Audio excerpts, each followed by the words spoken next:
Most people spend 3 hours a day staring at a glass screen just to feel worse about their lives by the time they hit the pillow. We call it scrolling, but it feels more like sinking.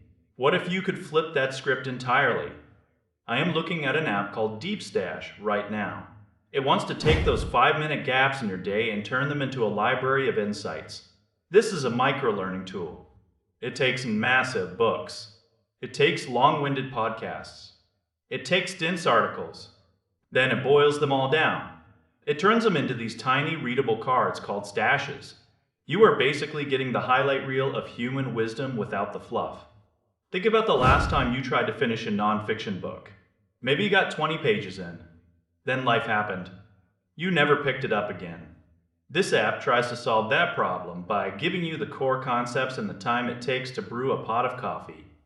It is all about quick wins and immediate value. The app learns what you like over time. It suggests topics based on your personal goals or your specific interests. You can organize these ideas into your own custom collections.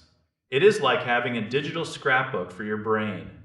This makes the experience feel very personal. You aren't just getting random facts thrown at you. You are building a knowledge base that fits your specific life path. It might be leadership tips one day and health hacks the next. But we have to be real here. Every shiny tool has a bit of rust on the edges. There have been plenty of users voicing frustrations lately. They are talking about subscription renewals that caught them off guard. They are mentioning refund processes that felt like running through a maze. It is a common story in the world of productivity apps. You get excited. You sign up for the trial. Then you forget to cancel before the big bill hits your account. If you decide to try this out, you really need to keep a close eye on your settings. Don't let a learning goal turn into a surprise charge on your bank statement. Beyond the money, there is a bigger hurdle to consider. Does reading a summary actually make you smarter? You can collect all the insights in the world. You can have 1,000 stashes saved in your pocket. But if you never actually apply the things you read, you are just scrolling a different kind of feed. It is a more intellectual feature, but it is still just consumption. The real magic happens when you take one of those bite-sized tips and actually try it out in the real world. Maybe it is a productivity hack. Maybe it is a new way to communicate with your team.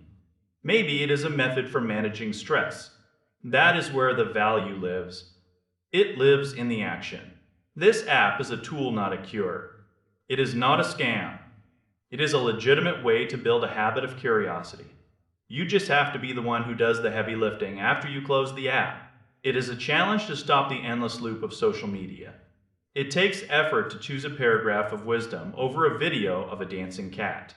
If you can make that trade for 5 minutes a day, you might see a shift.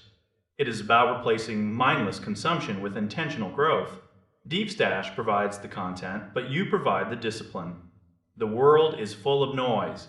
Finding a way to filter that noise into something useful is a superpower. If you can use these tiny moments to get even 1% better each day, the long-term results could be massive. Stay curious and keep testing these tools to see what actually sticks for your lifestyle.